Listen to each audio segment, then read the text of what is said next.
Boss, ito, sa mga naghahanap dyan ng Honda PCX 160 na ABS, ito, meron silang available dito na glossy black. Ito, check natin yung presyo niya mga boss. Nagkakalaga lang siya ng 111,613. Kung kukunin mo naman ang installment to mga boss, meron siyang 5% na down payment na 5,581. Tapos ang monthly niya for 36 months, 5,045.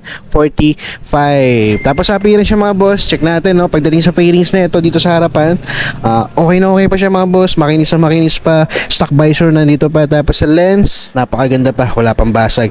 Front fender niya may mga mabababaw lang naman na scratches, no. Tapos sa gulong niya makapal pa. Tapos dito naman sa aftermarket ang alam, pero pwede pa to. Pwede rin yun pero pwede nyo rin palitan kung sakali makuha nyo to mga boss, no. Yan, tapos yan sa fairings niya, all goods pa, kompleto pa siya mga boss. Tapos aftermarket nga lang yung mirror niya, pero maganda naman yung nilagay dito. Okay, so yan, overall napakaganda pa na itong Honda PCX 160 ABS na to mga boss, no. Right, so sa mga naghahanap dyan, ito meron silang available dito.